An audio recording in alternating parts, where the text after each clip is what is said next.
Jangan lupa subscribe YouTube channel Metro TV News dan jangan lupa nyalakan notifikasinya.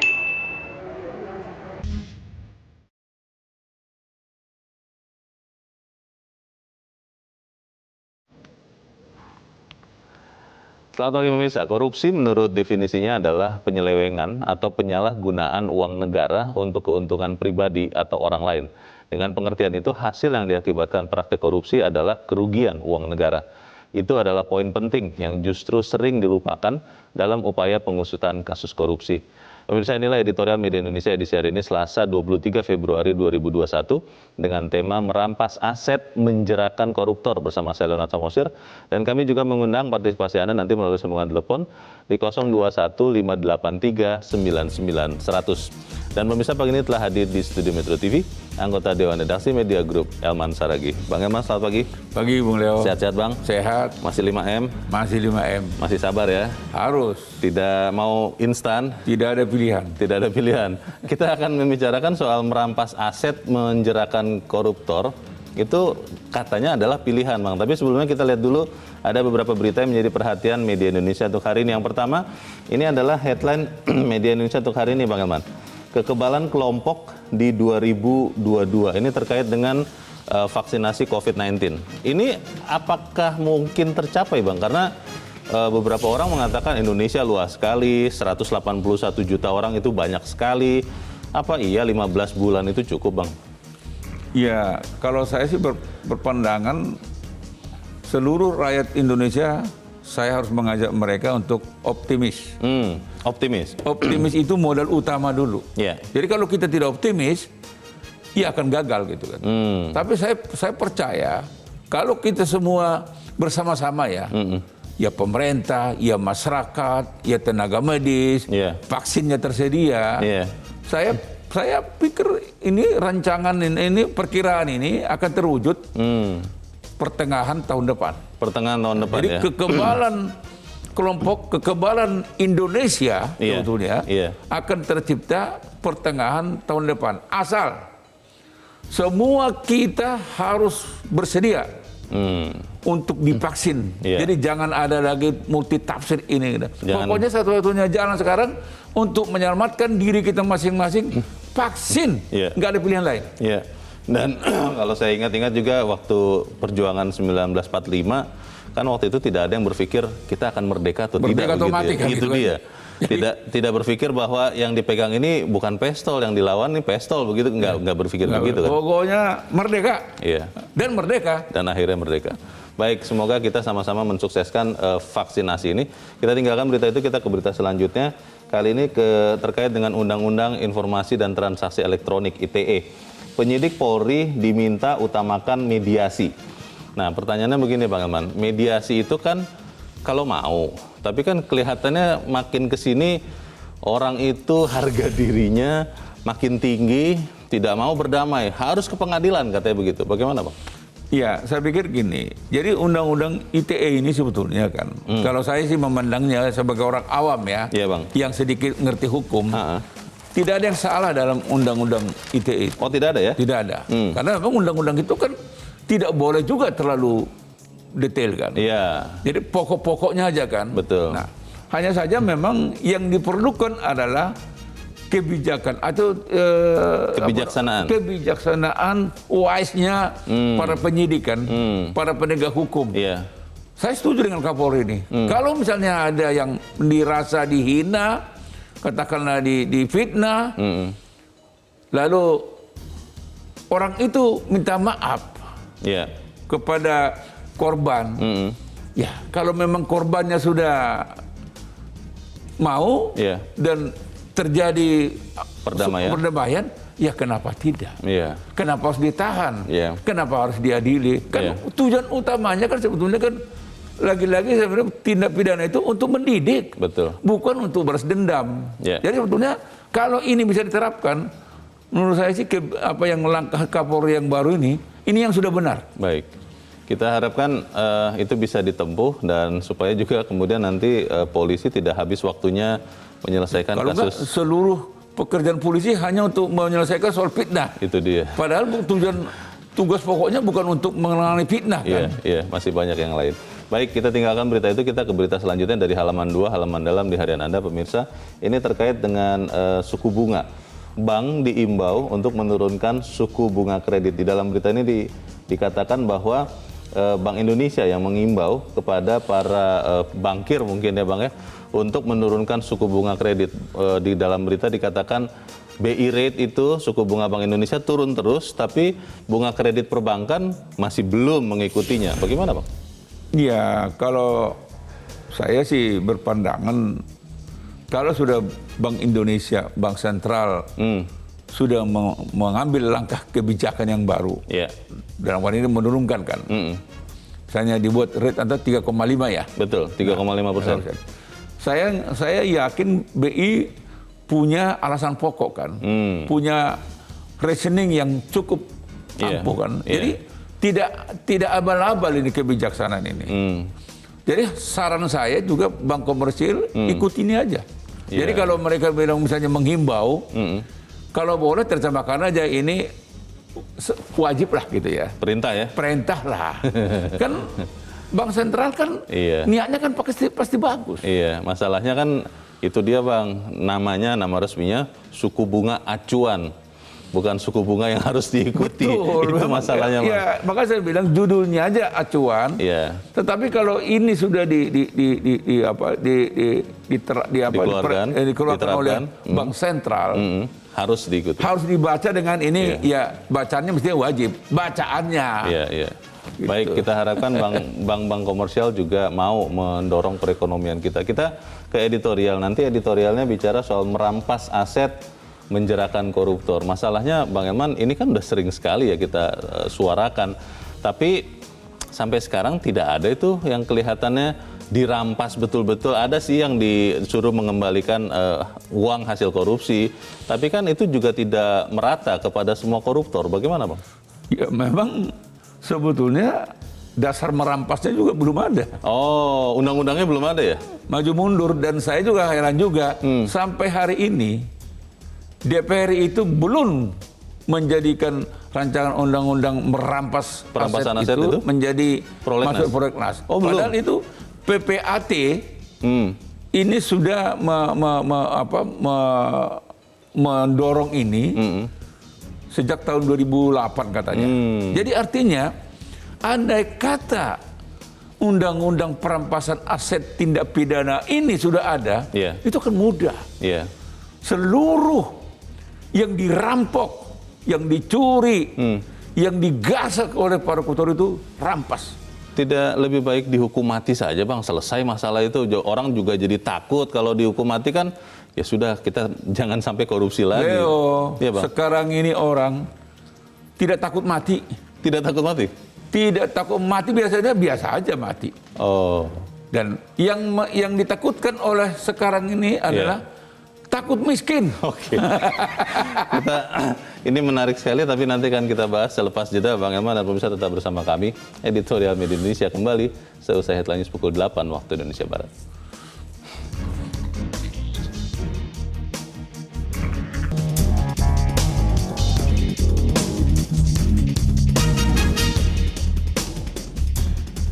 Terima kasih pemirsa, Anda masih bersama kami di Editorial Media Indonesia, dan langsung kita ikuti Editorial Media Indonesia untuk hari ini Selasa 23 Februari 2021, merampas aset, menjerakkan koruptor.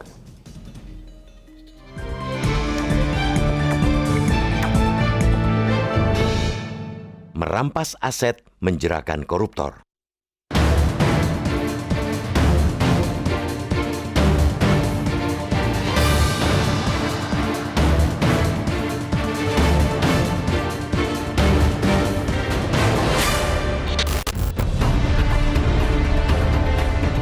Korupsi, menurut definisinya, ialah penyelewengan atau penyalahgunaan uang negara untuk keuntungan pribadi atau orang lain. Dengan pengertian itu, hasil yang diakibatkan praktik korupsi ialah kerugian uang negara. Itu poin penting yang justru kerap dilupakan dalam upaya pengusutan kasus korupsi. Harus diakui, kita masih terlalu fokus pada hukuman terhadap pelaku rasuah alias koruptor. Maka ramailah debat kalau soal apakah Indonesia perlu menerapkan hukuman mati bagi penjahat yang mengorupsi bantuan sosial seperti tempo hari, ataukah Cukup dengan pemenjaraan saja? Saat membahas apa yang efektif menciptakan efek jera korupsi, pendekatan kita pun masih terlalu memandangnya dari sisi hukuman.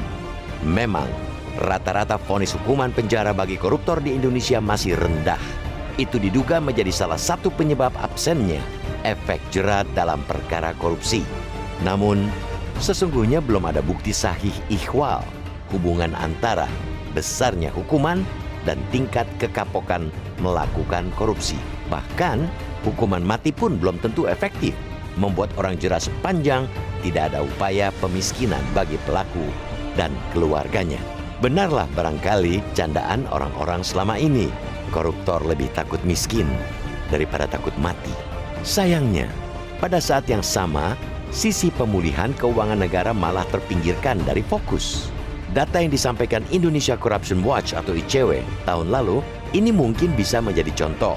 Pada semester pertama 2020, total kerugian negara yang diakibatkan praktek korupsi mencapai 39 triliun rupiah. Namun vonis pengenaan uang pengganti biaya sekitar 6% atau 2,3 triliun rupiah.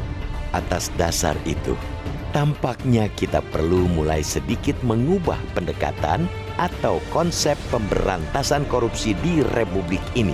Pendekatan follow the subject atau mengikuti pelaku atau tersangka yang selama ini dilakukan termasuk oleh KPK sebagai ujung tombak perang melawan korupsi diubah menjadi follow the money, mengikuti aliran uang. Rancangan undang-undang atau RUU perampasan aset tindak pidana semestinya bisa menjadi salah satu pintu masuk untuk peralihan pendekatan itu. Rancangan undang-undang perampasan aset berpotensi mengembalikan kerugian negara dari hasil tindak pidana korupsi, tindak pidana pencucian uang, dan tindak pidana ekonomi lainnya. Kini, mendesak pembahasan dan pengesahan secepatnya rancangan undang-undang perampasan aset di parlemen akan jauh lebih berfaedah ketimbang kita sibuk adu mulut soal perlu tidaknya hukuman mati bagi koruptor kelas kakap. Misalnya, mengapa? Karena regulasi itu tidak hanya penting untuk memberikan efek jera, tapi juga akan memaksimalkan pengembalian kerugian negara. Dengan undang-undang perampasan aset, aparat penegak hukum akan punya daya dorong lebih kuat untuk mengejar aset-aset koruptor, baik di dalam maupun luar negeri. Aturan inilah yang nantinya akan memberi kepastian harta koruptor menjadi milik negara, tidak sekadar dibekukan seperti yang terjadi selama ini ketika KPK menyita aset koruptor. Sekali orang melakukan kejahatan korupsi, apalagi berkali-kali, pasti dia tak siap hidup melarat. Karena itu, pemiskinan akan menjadi hantu buat mereka. Perampasan aset akan menjadi mimpi buruk. Karena itu, berbarengan dengan pengenaan vonis hukuman yang berat, pemiskinan dan perampasan aset diyakini bakal membuat upaya penjerahan menjadi lebih mangkus.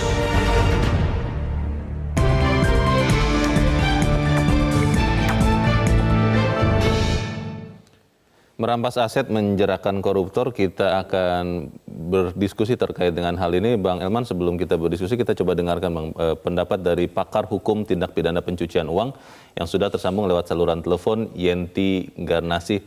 Bu Yenti, selamat pagi. Selamat pagi, Bang Elman. Selamat pagi, Pak Leonard. Pagi. Selamat pagi, sehat-sehat ya Bu Yenti. Bu Yenti, ya. Rencananya akan ada undang-undang perampasan aset. Kalau boleh tahu Bu, Ibu mendengar tidak, ini akan dijadikan atau tidak ya undang-undangnya dulu Bu, sebelum kita bicara apakah efektif menjerahkan koruptor. Bagaimana Bu Yanti? Ya, kalau akan diundangkan apa enggak itu ya saya agak ragu ya untuk menjawab. Karena gini, 2006 sampai 2008 itu kita pernah membahas secara mendalam tentang rencana kita punya undang-undang aset recovery ini. Ya. Jadi, nah tetapi kan ternyata hilang. Kemudian tahun lalu sempat muncul hilang juga. Pada waktu Presiden untuk periode pertama itu juga sudah muncul, tapi hilang juga. Nah ini kita harus dorong ya betapa pentingnya undang-undang aset recovery ini.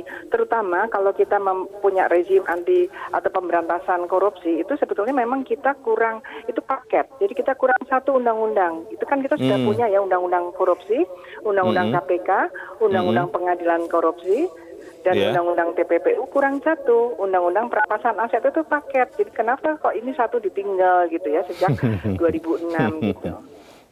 Tapi Bu Yanti kalau bicara hukumannya sendiri kan sekarang di masyarakat beredar bahwa ketika ada korupsi terjadi di masa pandemi, yang dikorupsi pun dana bantuan begitu, itu banyak orang berkata ini harus dijatuhi hukuman mati katanya begitu. Nah, ini apakah benar kalau merampas aset itu bisa menjerakan koruptor, Bu Yanti?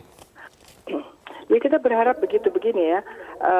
Pemidanaan itu kan memang juga fokus ya, tetapi fokus sudah sampaikan fokusnya tidak hanya pemidanaan saja, tetapi juga lebih sentral pada bagaimana merampas kembali, memulihkan kembali kerugian negara, gitu ya.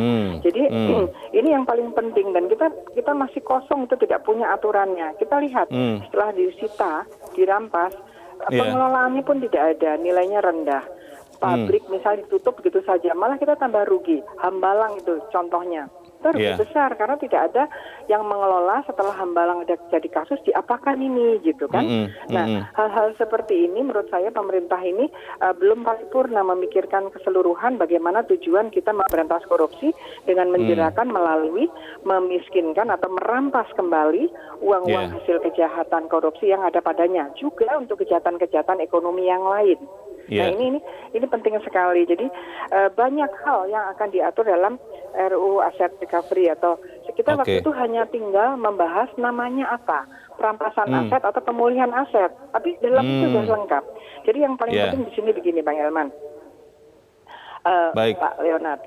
Jadi begini, yang penting dalam aset recovery itu yang paling penting ya, itu juga kalau kita sudah merampas aset, kita harus ada manajemen aset, memelihara, memaintain. Ini bagaimana? Dan yang kedua, misalnya dalam hal penyitaan, sudah disita atau sedang terdakwa,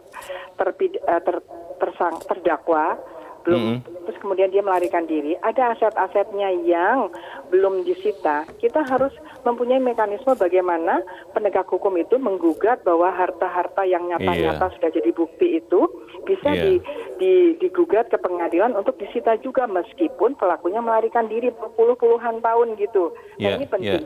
Belum lagi kalau pelakunya itu pelakunya ke luar negeri, kita kalau mau mencari uangnya di sana, negara-negara lain itu akan tanya mana undang-undang aset recovery-nya.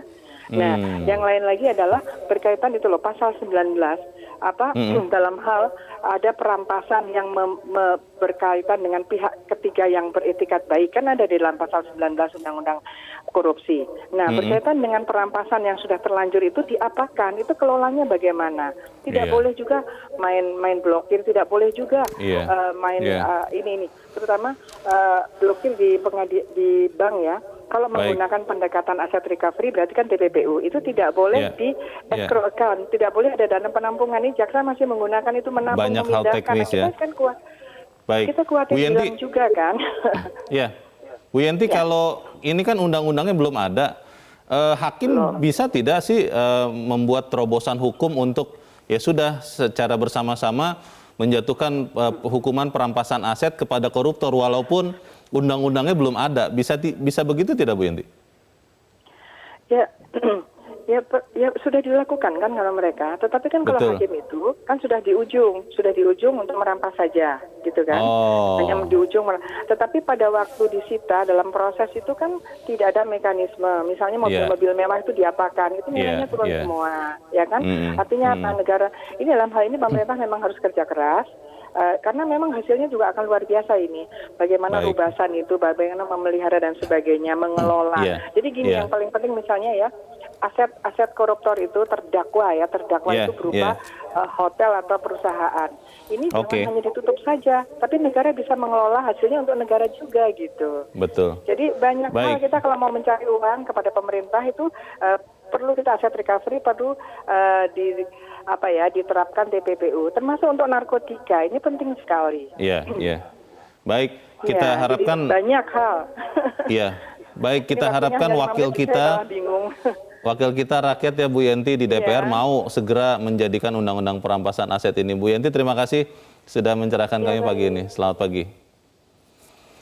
Nah, Bang, pertanyaannya Bang Elman, kalau tadi kata Bu Yanti kan sebenarnya bagaimana kita memulihkan kerugian negara, itulah filosofinya dari undang-undang perampasan aset. Tapi kalau memang sampai tidak tahu kapan, belum ada juga undang-undangnya, kan tidak bisa kita berharap kemudian penegak-penegak hukum melakukan perampasan aset itu. Bagaimana, Bang? Ya, sebetulnya kejaksaan sebetulnya sudah mulai melakukan itu kan.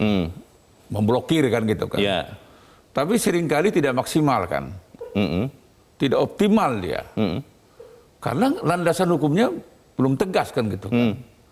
Bahkan itu yang sering diperdebatkan kan. Jadi sudah disita, jaksa juga takut. Tahu-tahu nanti putusan hakim beda lagi kan gitu kan. Oh, malah jaksanya bisa jadi salah begitu? Ya artinya makanya apa ini sitaan ini seringkali sampai kadaluarsa, sampai gak bernilai.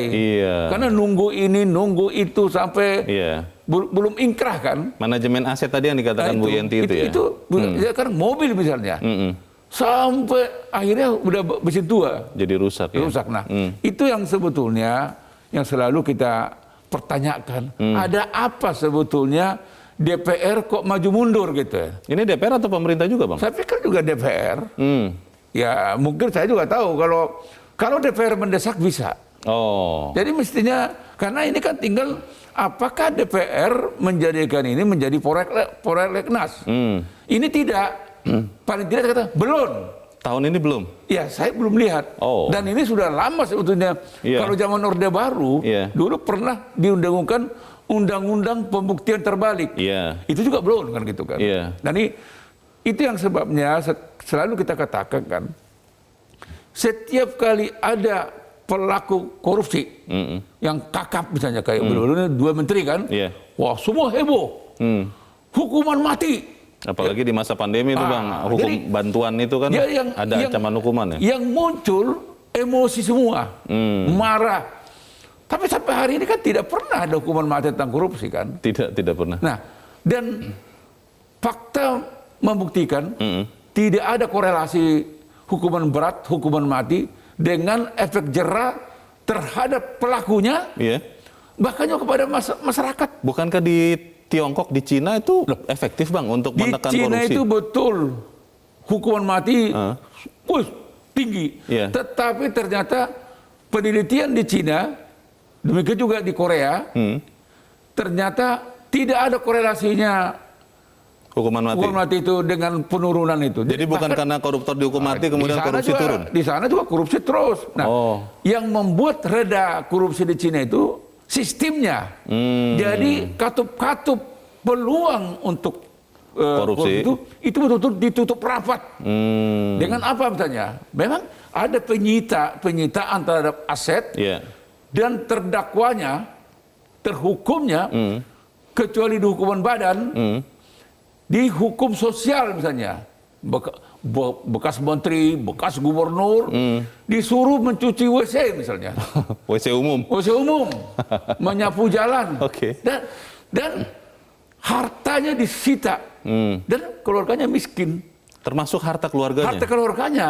Wah. Nah, ini yang sebetulnya kalau ada undang-undang penyitaan ini, perampasan aset ini, kalau ini ada, harapan kita nanti apakah bekas menteri, bekas gubernur, bupati, wali kota, anggota DPR juga, anggota DPR, para politisi, disita semua, kecuali asetnya disita, hukuman badan terserah, apakah hanya 10 tahun, apakah seumur hidup terserah, tetapi seluruh hartanya disita, jatuh miskin, dan orang itu ditambah lagi misalnya apa?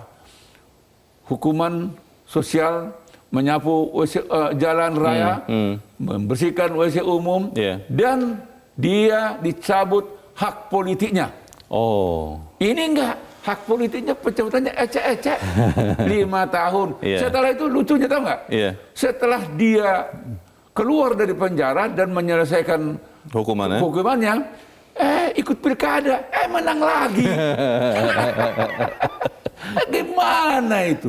Narapidana sudah pernah merampok uang negara, menggarung uang negara, jadi kepala daerah lagi. Dan waktu dia jadi kepala daerah, jangan ada korupsi ya. Korupsi itu dosa. Perbuatan jahat. Apa?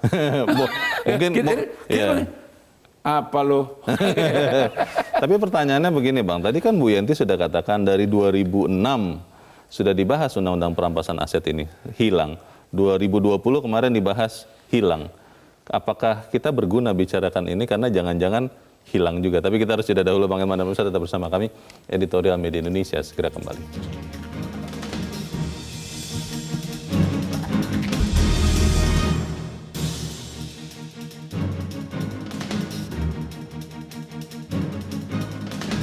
Terima kasih pemirsa, Anda masih bersama kami di Editorial Media Indonesia. Bang Elman, kita coba dengarkan dulu, tapi sebelum kita bertanya kepada pemirsa, Bang, pertanyaannya kembali, apakah memang berguna ini kita bicarakan ini? Karena kan undang-undang perampasan aset itu, ya tadi dikatakan Bu Yenti, sudah pernah diusulkan, hilang. Sekarang tahun lalu diumumkan, hilang. Jangan-jangan setelah kita bicara ini, hilang juga. Bagaimana, Bang? Kalau masyarakat, terutama kita berdua lah dulu. Iya. Pasti kita mengatakan sangat berguna. Bukan hanya berguna, sangat berguna. Masyarakat juga menyatakan lebih berguna lagi. Pertanyaannya, apakah DPR merasakan hal yang sama? Iya. Nah, itulah sebetulnya pokok soalnya. Tidak ada gunanya kita berharap banyak kalau DPR-nya tidak mau dengar. Karena yang bisa bikin undang-undang pemerintah dan DPR. Kalau kita lihat sejarahnya kan seperti kata Ibu Yanti tadi, cukup lama. Cukup lama ini rancangan undang-undang ini bergulir. Faktanya hari ini, ya itu, pepesan kosong. Tapi kita coba tanya kepada rakyat yang sudah memilih anggota dewan. Yang kita pertanyakan itu, kita sudah terhubung dengan pemirsa Metro TV di Manado, Sulawesi Utara. Ada Pak Vence. Pak Vence, selamat pagi. Selamat pagi Bung Leo, selamat pagi Pak Elman. Selamat pagi Pak Vence. Menarik topik ini, tapi saya cuma senyum-senyum saja Bung Leo. Karena persoalannya dari tahun 2008.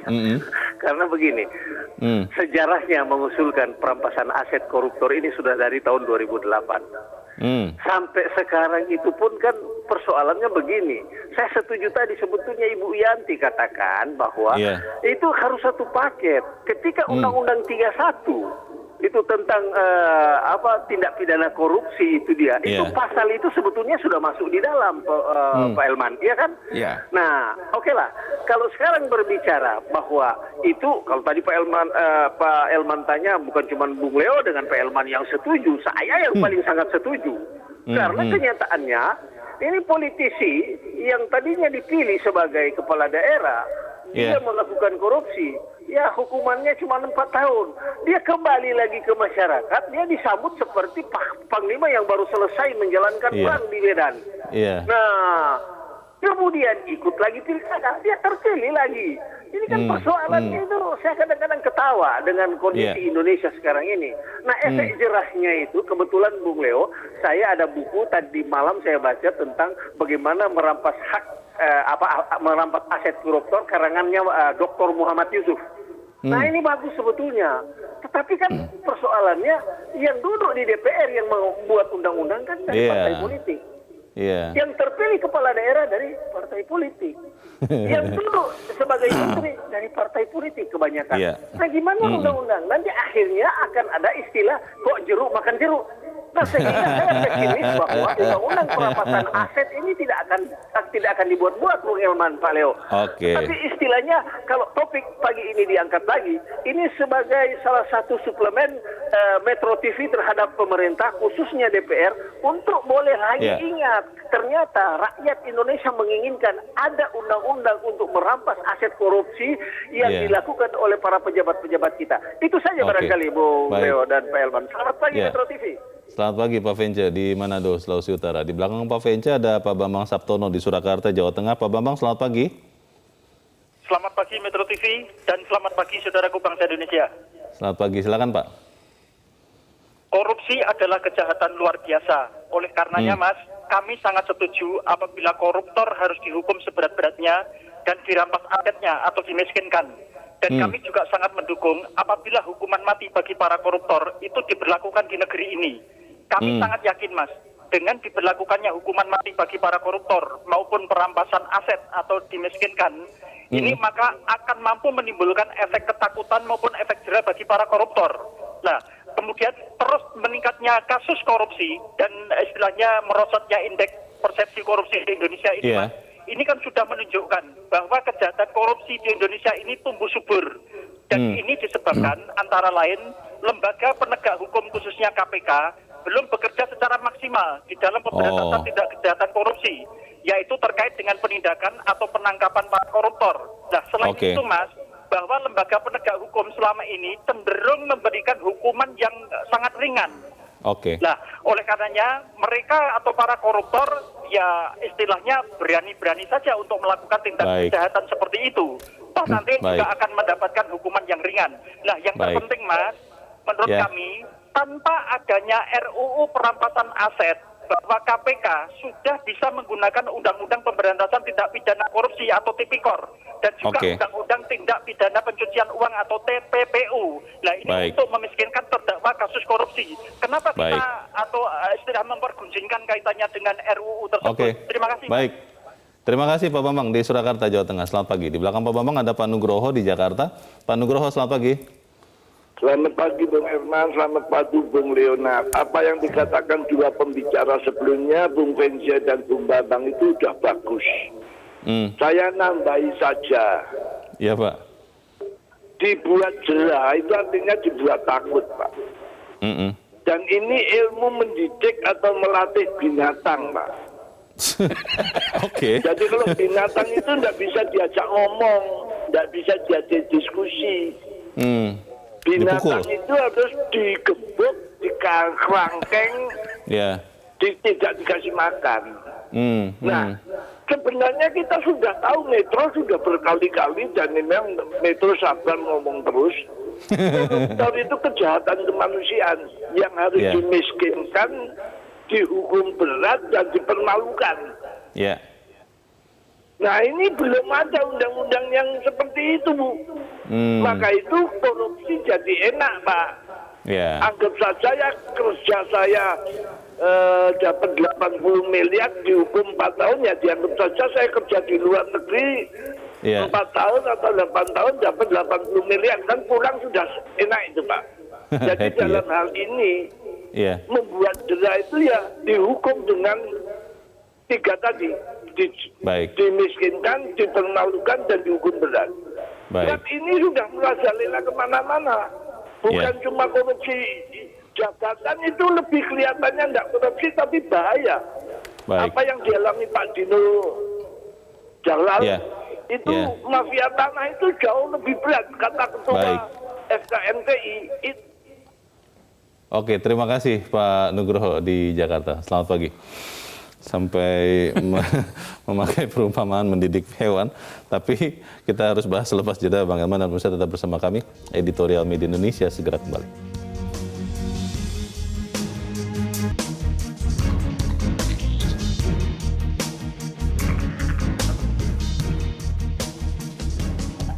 Terima kasih pemirsa, Anda masih bersama kami. Bang Elman, kita coba dengarkan lagi Bang pendapat dari pemirsa. Kita sudah terhubung dengan Pak Ade di Denpasar, Bali. Pak Ade, selamat pagi. Selamat pagi, Metro. Ya, selamat pagi Pak Ade. Silakan Pak. Ya, pendapat Anda singkat padat saja. Silakan Pak Ade. Baik, pendapat saya untuk pemberantasan korupsi itu sederhana sekali sebetulnya. Miskinkan mereka. Cuma saya agak ragu. Saya ragu bahwa DPR akan menyetujui undang-undang itu. Kenapa Pak? Ragunya kenapa? Karena sebagian dari pelaku korupsi itu duduknya di DPR gitu loh. Jadi saya ragu itu kan nanti jeruk makan jeruk atau senjata makan buah.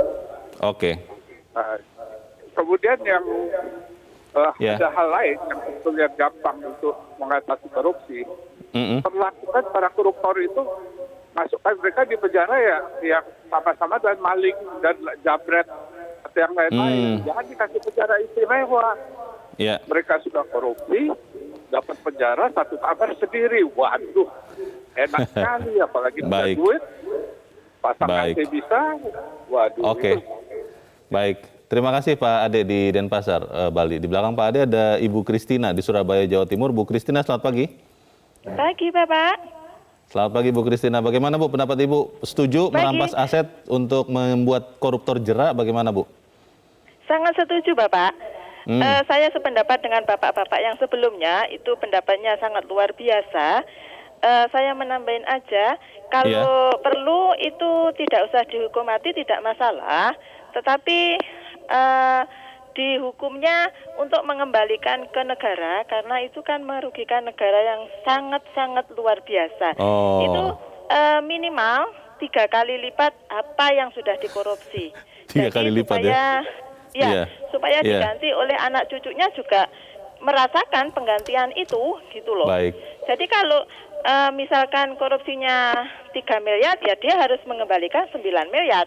Biar sampai anak cucunya juga merasakan, iya dong Pak. Kalau dihukum mati kan gampang dia. Sudah selesai mati, ya toh. Baik, terima kasih Bu Christina di Surabaya, Jawa Timur. Selamat pagi. Para pemirsa sudah kelihatannya geram, Bang Elman. Tadi Bu Christina bilang, ya sudah disuruh kembalikan 3 kali lipat. Pak Nugroho malah tadi menganalogikan dengan bagaimana mendidik hewan begitu. Bagaimana Bang? Ya memang kalau saya simpulkan dari 5 penelpon ini, mereka sebetulnya kan lebih dari marah sebetulnya kan. Tetapi saya melihat, merasakan betapa mereka tidak percaya.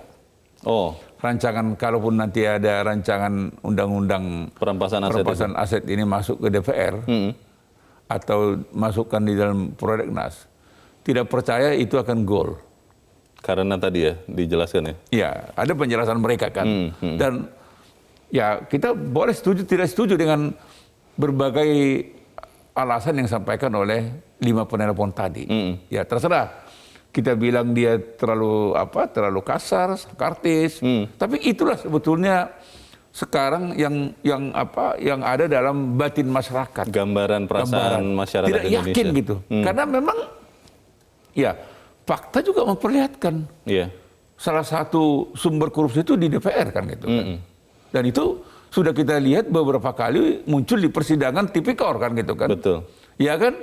Yang mulai dari dari sapi lah, ya dari mesin jahit lah, penganggaran malah sampai penganggaran dan macam-macam. Iya. Jadi sudah capek kita kalau membuat daftar anggota dewan, apakah DPR pusat, DPR daerah, panjangnya untuk kita sebutkan satu persatu terlibat dalam perbuatan jahat ini kan. Di Jawa Timur pernah satu DPRD Bang di Malang atau di Batu saya lupa. Malang itu. Hampir semuanya ikut. Semuanya ikut. Bahkan di Sumatera Utara pun nyaris. Semua. Uang ketok palu. Jadi memang menurut saya tidak mudah. Jadi memang diperlukan sebetulnya tangan besi. Bagaimana supaya rancangan undang-undang yang sangat diperlukan ini bisa segera supaya mengikatkan gitu kan. Karena memang saya katakan tadi Mas penelpon kan juga bilang hukuman mati terlalu enak. Karena dia tidak merasakan kan. Dan akhirnya keluarganya pun tidak juga merasakan dampaknya. Keluarga tetap kaya raya dan kita bisa lihat kok. Mana ada keluarga koruptor yang terlunta-lunta. Hidup mewah, liburan ke Eropa, liburan ke Amerika, dan hidupnya bermewah-mewah, mobil terbaru. Bahkan saya katakan tadi, koruptornya sendiri setelah menjalani seluruh kewajibannya, malah ketika masuk di pilkada terpilih lagi gitu. Dan kita pun bilang kan, alhamdulillah gitu kan. Terima kasih Bapak kami tercinta. Mungkin sudah bertobat Bang. Nggak ada itu pertobatan. Nggak ada ya. Jadi kalau ada pertobatan, korupsi ini tidak merajalela, Leo. Jadi pelakunya aja tidak tobat. Masyarakat pun tidak pernah menganggap itu menjadi menakutkan kan gitu. Kalau kemudian pemirsa tadi kita anggap gambaran dari perasaan masyarakat Bang, mereka ragu bahwa undang-undang perampasan aset ini bisa diadakan.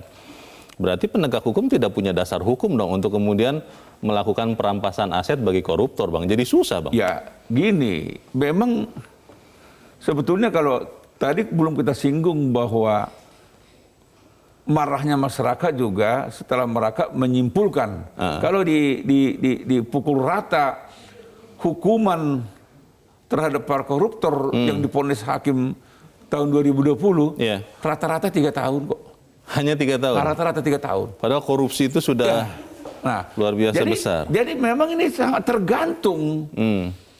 Ya, ada hakim yang betul-betul tegas. Kayak seperti Artijo Alkostar kan gitu kan. Nah, seperti kemarin itu kan Kinanti kan? Iya, jaksa. Jaksa menuntut 4 tahun. Terus hakim diperberat ya. Diperberat 10 tahun 10 kan gitu. tahun.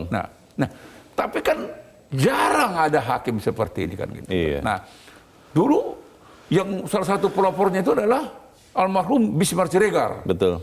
Wah, itu juga sangat terkenal itu. Tapi kan orang-orang ini sudah tidak lagi menjalankan itu yang kita katakan kan. Jadi memang diperlukan tekad yang sama. Mau nggak kita negara ini terbebas dari kejahatan luar biasa korupsi ini? Mau nggak? Jangan hanya mulut bilang mau, tolonglah korupsi itu supaya diberantas. Yang ngomong malah koruptor. Dulu kan ada dulu ketua lembaga negara kan, potong aja tangannya pencuri koruptor itu. Dia. Jadi maksud saya Bung Leo, ya inilah sebetulnya kan. Jadi lain di hati, lain di mulut. Baik. Apapun yang terjadi kan keadilan harus ditegakkan. Kalau begitu apa solusi konkret yang bisa kita usulkan, nanti kita bahas di bagian berikut. Bagaimana pemirsa, tetap bersama kami, Editorial Media Indonesia segera kembali.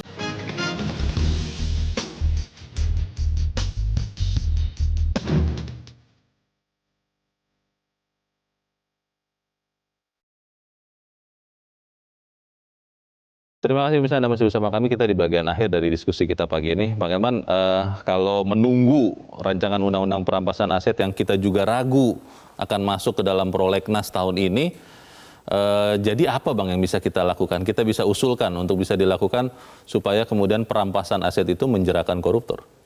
Ya, sebetulnya kan ada pepatah mengatakan tidak ada rotan, akar pun jadi kan gitu kan. Iya.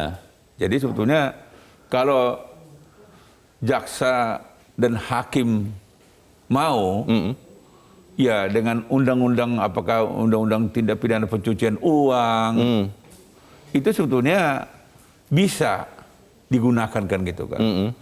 Tetapi memang seperti yang saya katakan tadi, dia tidak optimal. Nanti kan ketika penasihat hukum terdakwa nanti menggugat, bisa gugur kan gitu kan. Di challenge ya. Itulah makanya jaksa itu ketika dia menyita aset terdakwa, dia nggak berani menjualnya di awal. Iya.